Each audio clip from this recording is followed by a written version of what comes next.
السلام علیکم ورحمۃ اللہ وبرکاتہ۔ رب اشرح لی صدری ویسر لی امری واحلل عقدۃ من لسانی یفقہوا قولی۔ آپ کا اپنا ڈیجیٹل پلیٹ فارم، آپ کا چینل، آپ کی آواز، آپ کی امنگوں کا ترجمان، میں ہوں آپ کا اپنا ابن سکندر خان۔ آج ایک ایسی ہستی کا ذکر کروں گا، پاکستان کے ایک ایسے عظیم فرزند کا ذکر کروں گا جس نے انڈیا کی تاریخ بدل کے رکھ دی۔ جی دوستو، میری مراد ہے ڈاکٹر منموہن سنگھ سے۔ ڈاکٹر منموہن سنگھ پچھلے ماہ انتقال ہو گیا۔ میں سفر میں تھا، بر وقت ان پر ویلاگ نہیں کر سکا۔ آج میں نے سوچا ڈاکٹر منموہن سنگھ پر بات کروں گا۔ مجھے بہت اچھا لگتا تھا، میرا ایک آئیڈیل لیڈر تھا، اور میں آپ کی خدمت میں وہ اقدامات رکھوں گا جو ڈاکٹر منموہن سنگھ نے انڈیا کے لیے کیے اور انڈیا کی سیاست کا دھرا بدل کے رکھ دیا۔ اور انڈیا میں موجودہ جن انقلابات سے انڈیا گزر رہا ہے اور انڈیا میں جو ترقی ہو رہی ہے، اس کی ساری جڑیں ڈاکٹر منموہن سنگھ سے ملتی ہیں۔ پاکستان کا بھی میں کہوں گا وہ فخر ہے، کیونکہ ڈاکٹر منموہن سنگھ نے پاکستان کی مٹی سے جنم لیا، لہذا ڈاکٹر منموہن سنگھ پر پاکستانی بھی فخر کر سکتے ہیں۔ چکوال کا وہ فرزند ہے۔ تو بغیر کسی توقف کے میں اپنے موضوعات پر آؤں گا، لیکن شروع میں یہ گزارش کروں گا، ایک تو یہ کہ یہ ویلاگ یقیناً ڈاکٹر منموہن سنگھ کی شخصیت پر بات ہوگی تو معمول کے ویلاگ سے تھوڑا لمبا ہوگا۔ آپ نے میرے ساتھ جمے رہنا ہے۔ میں مخاطب ہوتا ہوں نوجوانوں سے زیادہ، کیونکہ میں خود بھی ایک نوجوان ہوں۔ تو نوجوان ضرور اس ویلاگ کو مکمل دیکھیے گا انشاءاللہ۔ جو خاص طور پر اسٹوڈنٹس ہیں، آپ کے علم میں یقیناً کچھ نہ کچھ اضافہ ہوگا۔ ہسٹری اور پولیٹیکل سائنس یا انٹرنیشنل ریلیشن کے آپ طالب علم ہیں، کالجز کسی بھی کالج میں پڑھتے ہیں یا یونیورسٹی میں پڑھتے ہیں، تو اس حقیر کے اس ویلاگ کو مکمل دیکھیے گا۔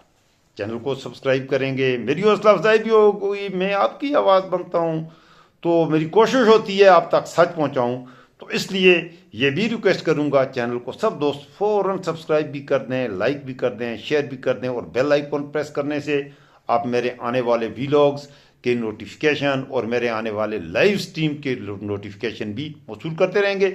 میرے روزانہ 2-3 ویلاگز فیس بک پر بھی آتے ہیں اور یوٹیوب پہ بھی ہوتے ہیں۔ رات کو لائیو سٹریم پہ میرا یوٹیوب پہ رات کو 8 سے 9 بجے کے درمیان نماز عشاء کے بعد میں آتا ہوں اور لمبا لائیو سٹریم چلتا ہے، تو آپ میرے لائیو سٹریم میں بھی ضرور میرے ساتھ شریک ہوا کریں۔ تو میرے دوستو، اب آتے ہیں اپنے موضوع پر، ڈاکٹر منموہن سنگھ کے وہ اقدامات جنہوں نے انڈیا کے حالات یکسر بدل کر رکھ دیے۔ سکھ برادری سے تعلق رکھنے والے ڈاکٹر منموہن سنگھ سن 2004 سے لے کر سن 2014 تک انڈیا کے وزیر اعظم رہے۔ انہیں اگر دنیا بھر میں اقتصادی ماہر کے طور پر دیکھا جاتا ہے تو وہاں انڈیا میں انہیں اقتصادی لبرائزیشن کے ہیرو کے طور پر دیکھا جاتا ہے۔ پاکستانیوں کے لیے بھی ان کی شخصیت سے سیکھنے کے لیے بہت کچھ ہے، لیکن پاکستانی سیکھنا نہیں چاہتے، تو یہ الگ کہانی ہے۔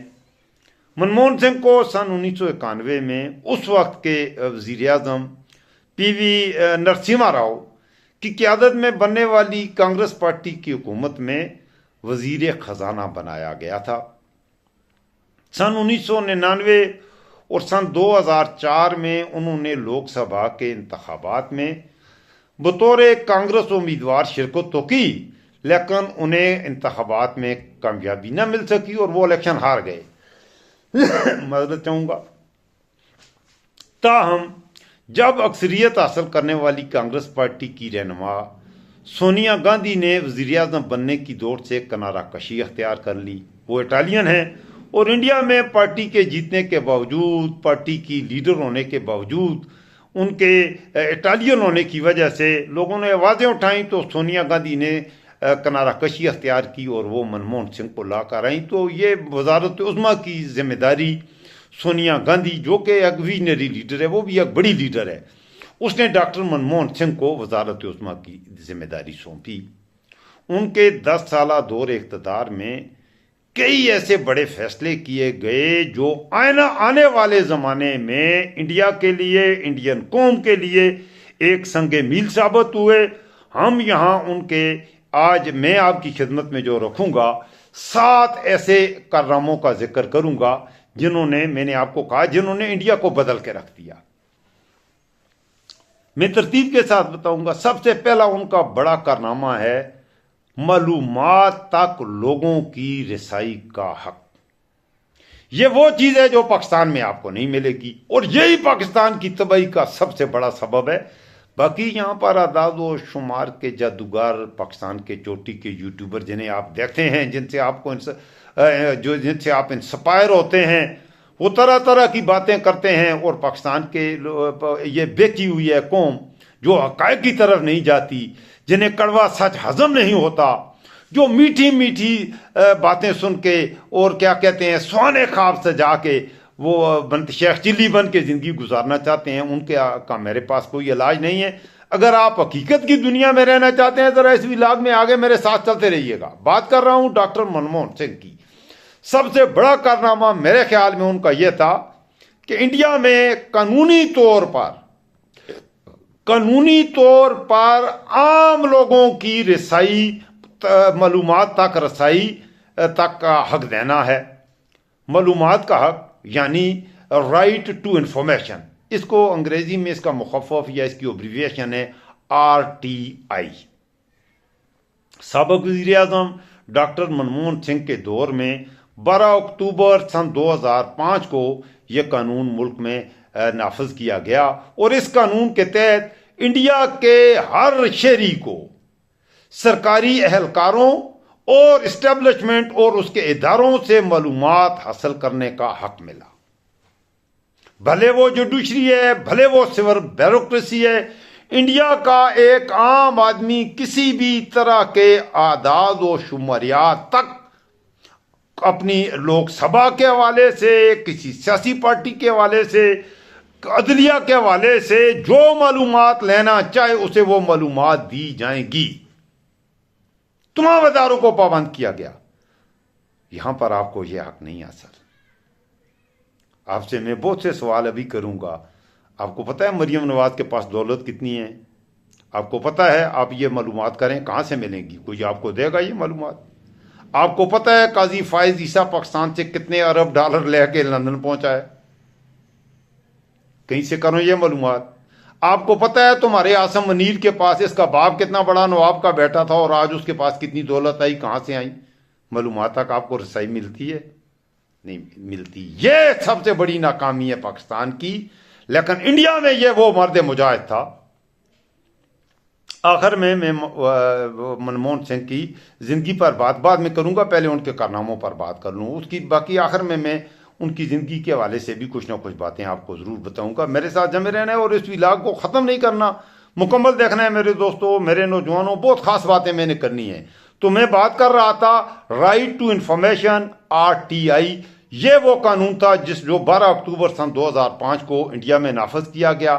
اس قانون کے تحت انڈین شہریوں کو سرکاری اہلکاروں، اداروں، اسٹیبلشمنٹ، سول بیوروکریسی، وردی پوش، آرمی، پولیٹیشین، تمام تک کے بارے میں مکمل معلومات حاصل کرنے کا حق انڈیا کے ہر شہری کو حاصل ہو گیا۔ یہ وہ حق ہے جو شہریوں کو باخبر رکھنے اور شہریوں کو باخبر فیصلے کرنے اور اپنی مرضی کے مطابق طاقت استعمال کرنے والوں سے سوال کرنے کا موقع ملا۔ RTI کا اثر پنچایت سے لے کر پارلیمنٹ تک ثابت ہو چکا ہے۔ اس سے نہ صرف افسرشاہی کو ہٹانے میں مدد ملی، اسے لگام ڈالی گئی، بلکہ سول بیوروکریسی کے تاخیر کرنے والے رویے کو بھی دور کرنے میں مدد ملی۔ اس قانون نے زمین، کان کنی، ٹوجی، کوئلہ اور بلاکس کی تقسیم میں مبینہ غفلوں کو بے نقاب کرنے میں بھی مدد ملی۔ اور میرے دوستو، یہ تھا ڈاکٹر منموہن سنگھ کا سب سے بڑا کارنامہ۔ کارنامے تو بہت تھے، آگے میں اور کچھ کارنامے بھی گنوں گا۔ دوسرا ان کا سب سے بڑا کارنامہ تھا روزگار کی، امپلائمنٹ کی گارنٹی۔